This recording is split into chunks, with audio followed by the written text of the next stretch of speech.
Welcome back sa JBT, Kasaga sa Safety at Kalusugan.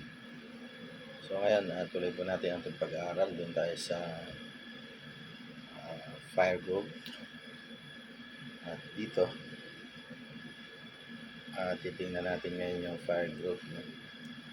So in the in the previous video, nakita natin yung development ng fire. Tapos nagkaroon ng initiation, ignition, 45 seconds lang, may fire na. And then dito na tayo sa group. So experiment to ng fire na kung saan merong simulation nasa loob ng kwarto. May mga sofa na sindihan. Yung wall nito is fire rated. Protected condition nito ay protektado, huwag gayahin lang. So fire begins to grow, other combustibles heat up, growth stage to, liberate flammable gases and ignite the chain of reaction to other flammables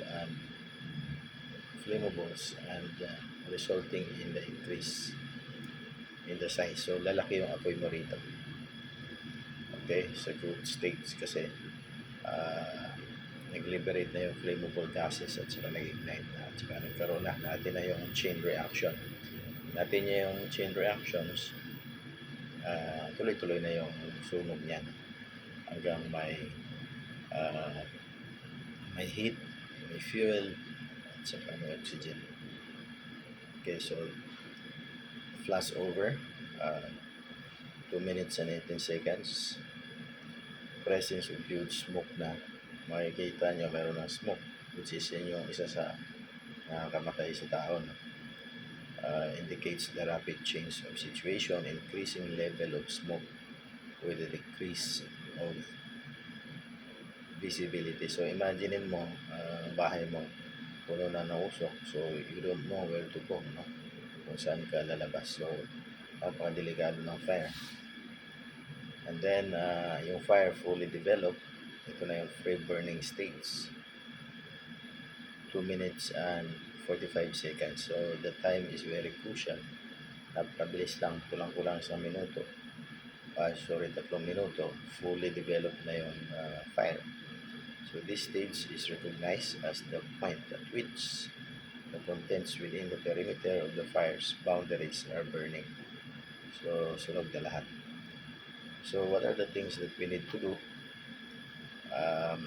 para maapula ang apoy? So dapat meron tayong fire extinguisher sa bahay, sa kotse, sa loob ng trabaho. Ito yung first defense natin sa fire. So paano gamitin to? Tanda natin yung word na pass. Dito sa kanang bahagi meron ditong pass. Pull the pin, aim at the base, and then squeeze the trigger and then sweep side to side yan doon sa base ng apoy. So ito yung paraan o operating your fire extinguisher. So install sign and floor plan location of the fire extinguishers. Sa mga bahay ninyo, building, dapat nakalocate, may plano kayo kung saan may location ng fire extinguishers at hindi basta-basta binabago yan. Okay? Pangalawa, use the right extinguishers for the job. Pangatlo, know how to use extinguishers. So, yung pong basic steps or paraan para pumakpula ang apoy. 3 minutes lang. 2 minutes and 45 seconds. Fully developed na yung apoy. Base doon sa experience na ating nakita. So, thank you. Bye.